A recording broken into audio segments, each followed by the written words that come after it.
So we're back again. So today I just wanted to kind of do a quick review of what we've learned so far and then kind of take you through where we're going next.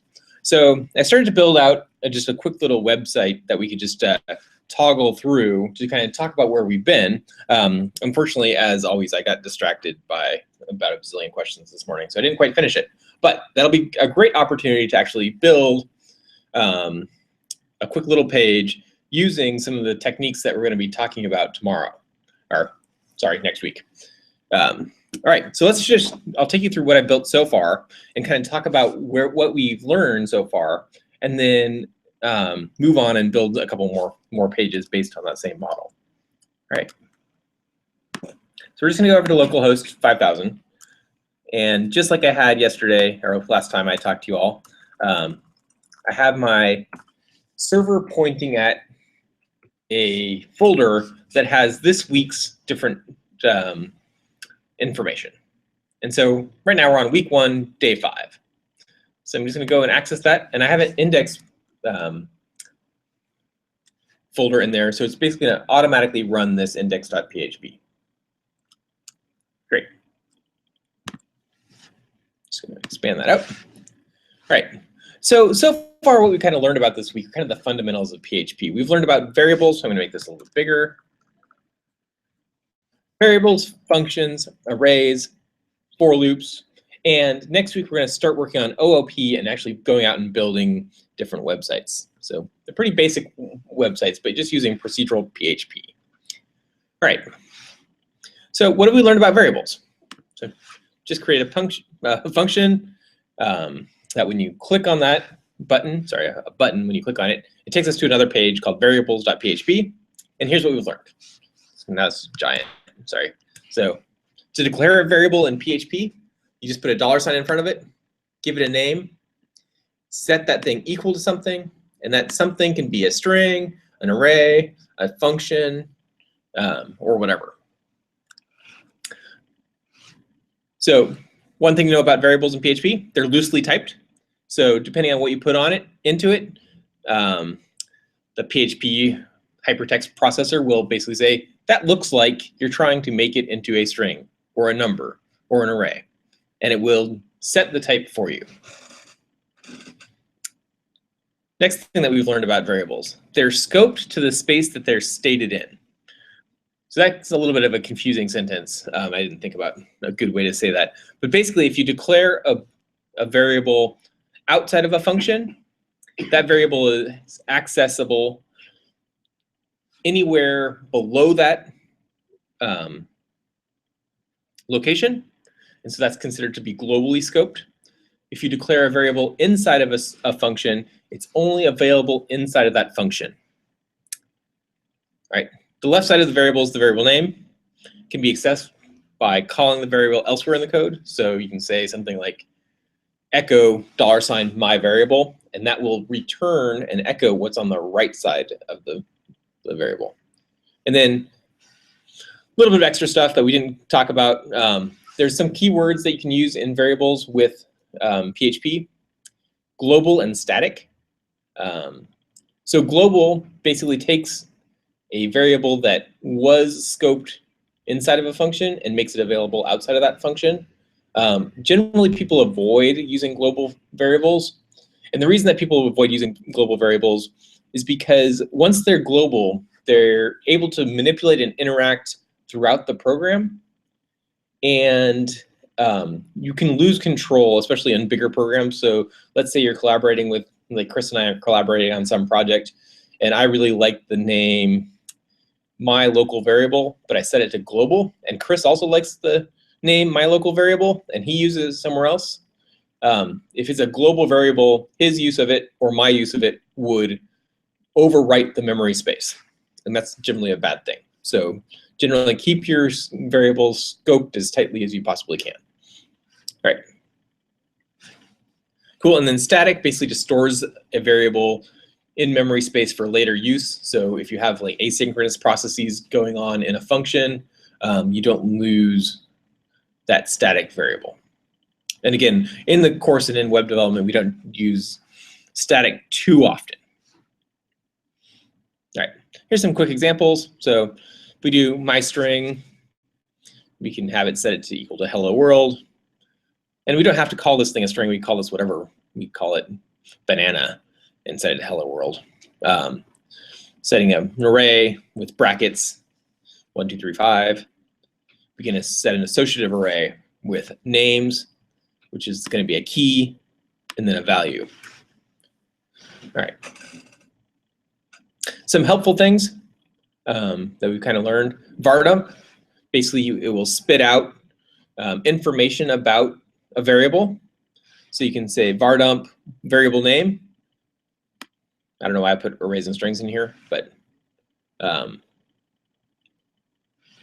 example is we're var dumping this associative array here, and what it will print out is array with a size 2, key of name, string of Mike, last name is the second key, string of Hannon. All right. And then a couple other things that we haven't really emphasized enough, but you can use left bracket question mark equals rather than left bracket question mark and then PHP echo to do a shorthand. And another thing that we haven't emphasized enough is that as you start to parse through larger arrays, don't parse and echo out all the HTML. You'll lose all the styling and you'll lose kind of a sense of the fact that it's HTML if you're printing out a whole bunch of stuff. So you can open and close your PHP tags and then just echo out just the PHP variables, not all the HTML. All right. So let's go back here. Next thing that we've learned about this week are functions. So functions, first of all, you can declare a function. And you declare a function by saying function, give the function a name, put it in parentheses. You can set and pass in or expect a parameter to be passed in or an argument to be passed in, and you can call that params or whatever you want. And you give it a variable name. So it's saying, I'm expecting memory space to come in here. All right. Inside the curly braces, you do stuff. And if you want to return something or give something back when the function is finished that you want to use later, use return, and that return keyword will give back what you put in. So you can return a string, or you could return an array. And then you can set a variable to that return. All right. And then to invoke a function, basically you just put the name of the function, and then if it's expecting a parameter, you put whatever you want that parameter to be as an argument inside the parentheses. All right. So I made a little back button. Hopefully it's working. I haven't actually tested it. All right, cool. And that's actually as far as I got. But we want to go through really quickly. We kind of talked about arrays already, so we're not going to build out that. But we'll do for loops and then maybe briefly touch on OOP for, can kind of get you guys prepped for next week. All right. To do that, what I want to do, because this is also prep for next week, is kind of show you how I built this little silly page. All right. So I'm going to run over to Atom. And I apologize, this text is a little bit small. It's not too bad, but hopefully it's still readable. In my week 1, day 5 folder, I actually have currently 4 different PHP pages. The first one is index.php, and that's all the PHP, or the HTML and the PHP that makes those buttons that we can click. So an example, let me just pull that page back up. Oops, this is not what I want to have up there. Is here are those 5 buttons. And when we click on them, right, we do stuff. Whoops. All right. So all the HTML in here is doing is each of those buttons are within a form, and that form has an action associated with it. And that action is, interestingly, a name of a folder. And I put a method with it, post. Inside that form, I have 2 inputs. One is the button, and the second one is a hidden variable. So you can't see what's going on right there. The next button is exactly the same thing, same action. Go to process.php, hidden variable, submit. Similarly, arrays, hidden variable, submit. Form, go to process.php, hidden variable, for loops, submit, have this for loops button, and then lastly, OOP. Great, so what's actually going on there? So let's say we actually click a button on our web page. All right. So we go over to our web page and we click here. Bam.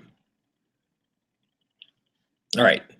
If you were watching really, really carefully, you'll see that it did two things. It first went and ran over to process.php, did some stuff on process.php, and that then loaded variables.php. Let's just take a look at kind of that mechanism of action. All right. So I think how we get to process PHP is relatively clear. And we have an action. I should have a backslash in front of these, by the way.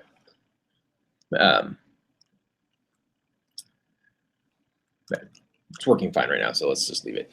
But the action sends it to that web page. In that web page, it actually goes and loads this page. And this page is all just PHP. All right, now there's a whole bunch of stuff that may or may not make sense, but let's just var dump and die right here. So this is some stuff that you'll be doing a lot of, var dump. And I have this weird variable, this is a global variable, and it's custom set for PHP called $_post. And in general, if a variable is global, you'll capitalize it as well. And we're just going to look at what that post actually is. So here's everything that gets posted. And then we want our program to just stop there. And so we're going to use this keyword die. And we'll say die stopped here. So you can pass in a string if you want, and it will print out that string as well. I'm going to say stop here on process page. Great. So again, remember we came from this form, and let's do it from the variables form. So we came from the form, go over to process PHP because that's the action. We pass in this weird hidden input. So the user never sees this thing. And then we hit the submit button. So let's just go and see what goes on.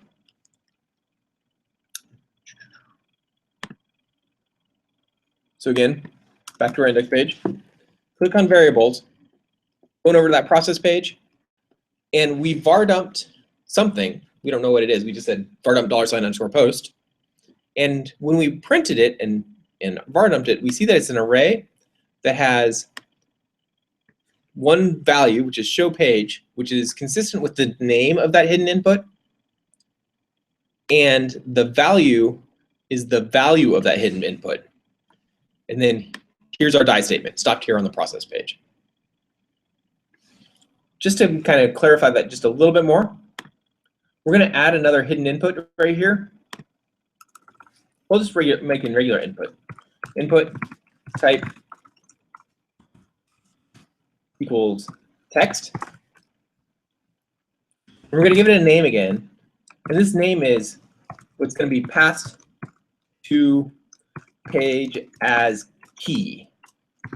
So whatever name you put in is going to be what's passed as the key.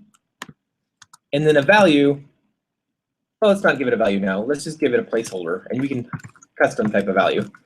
Equals to be passed as value to $_post.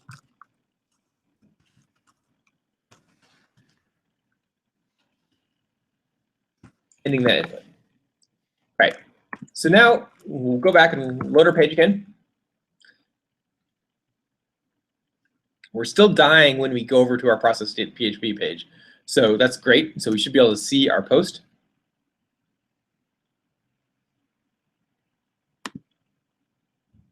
go back to our index page. Right. So coding is fun is going to be our input. And then we're going to hit our button and submit this thing. And here's what we get. So we get the show page, which is the hidden variable. And it's still named variables because we can't dynamically change that.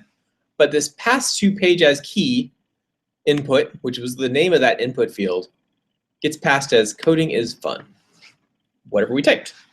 And then again, we stopped it here on the process page. All right, so let's go back over to the process page.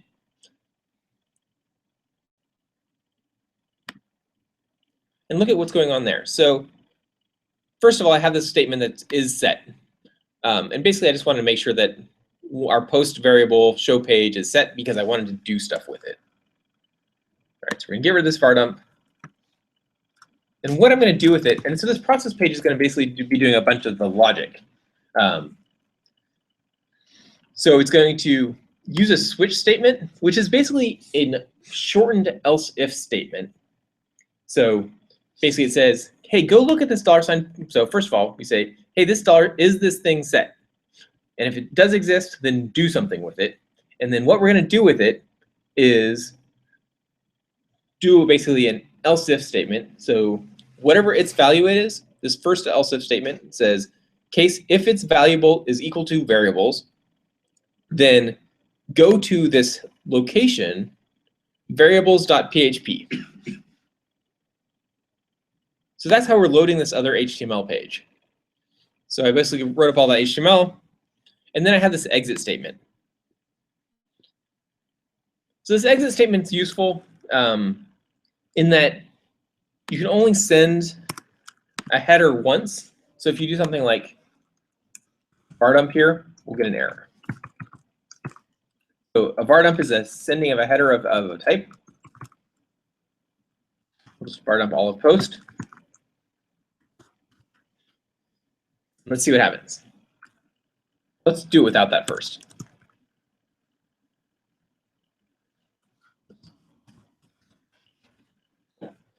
First without, I mean, I know you guys have seen this about 5 times now, but click the button, goes to the variables page. It went through the process page, so had to do something, and so the process page is doing a lot of the logic. Okay? So now let's add this var dump post and watch it break. Hopefully it'll break. Based on my other awesome lectures, it's probably going to totally work fine, and I'll be embarrassed again, like usual. All right. Okay, good. So here's the var dump, and then we get this interesting statement, and you're going to see this as you code. Cannot modify header information. Headers have already been sent. If you don't see this sometime during your PHP track, I will be shocked and amazed and super excited for you. But anyways, so basically, often it happens when you're var dumping and trying to figure out what's going on, and you have a location change afterwards, you get this sort of event. All right. So let's go back over to our process page, get rid of that var dump, and just kind of walk through this logic. And I might actually stop here and not worry about going through the for loops and that stuff. I mean, just talk about the fact that at the end of this week, you should be able to go through a for loop, a for each loop, and get keys and values out of different types of arrays. But in terms of our process page, basically what I'm saying is go look at that hidden variable that gets passed in, coming through show page. So notice if we look at our index PHP, all of these have the same name. So show page here on our variables button, show page here as the hidden input for our functions button, show page here for our arrays button, and that comes over to our process page and then goes through this else if statement, which as I said, I didn't quite get completely built. But if it's variables, it goes to variables.php. If it's functions, it goes to location functions.php. If it's arrays, it doesn't do anything. If it's loops, it doesn't do anything. If it's OOP, it doesn't do anything.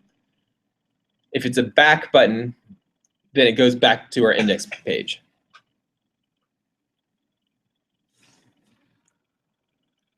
Cool.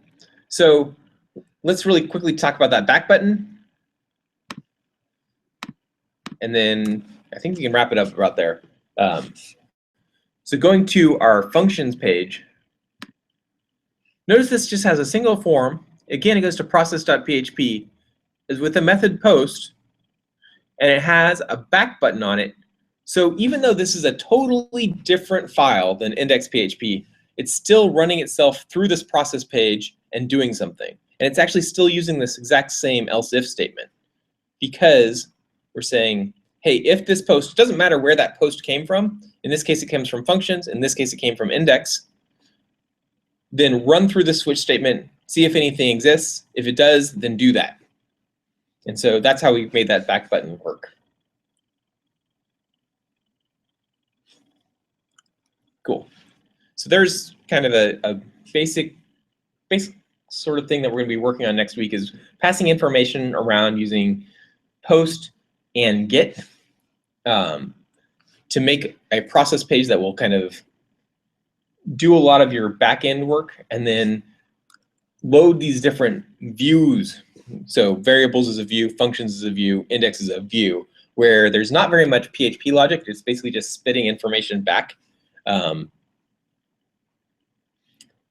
a lot of HTML, whereas the process page is no HTML and all logic. All right, so final thing, get and post. They're both ways to pass information back and forth from a page. Post keeps that hidden from a user. Get allows a user to see it. If we used a get method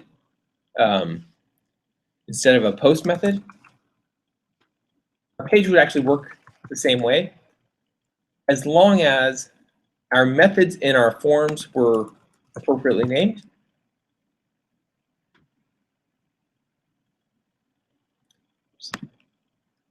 I'm just going to go ahead and find all the posts using Command D.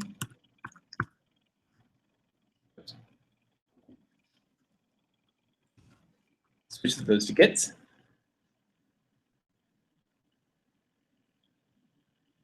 Okay, got them all. All right. So now I have them all set to gets, and functionally this should be exactly the same as it was before. Click on variables, and notice that it goes and gets variables. But let's do one last thing and then we'll call it a day. We're going to break it when it goes onto the process page and see what things look like there.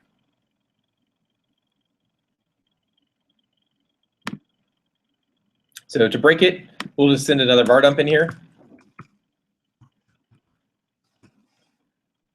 And we'll do $get as what we're going to var dump. And we'll die here just to make sure that it actually breaks. Dead in process page.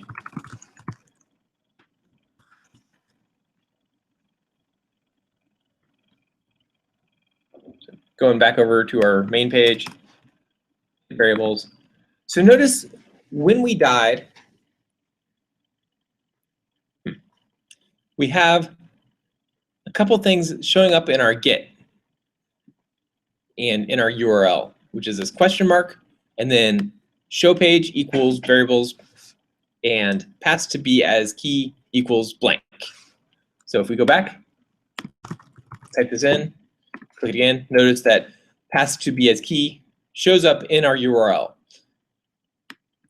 And so get methods basically will amend, or append, sorry, your URL. And like if you do a search on Google, you'll often see something like this, question mark, some random string, and then some equals. And basically that's what the method is when you do a search on Google, is a get method.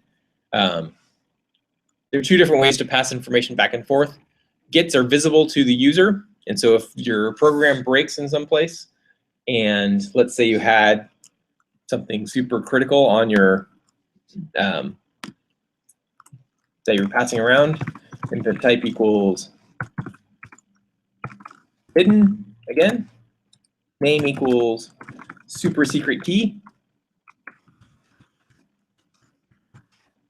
value equals 32, because I don't know, that's super secret. If you used a get method and did this, going to be out coming off of, sorry, wrong input. Back up in the variables. And we didn't want somebody to see it, and we ran a get, and your program broke.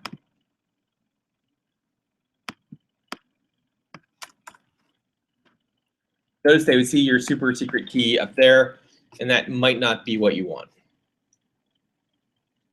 All right, so stop there. Have a great day, everybody. Have a great weekend, and we'll talk to you all soon. Anything else you want to add, Chris? Nothing.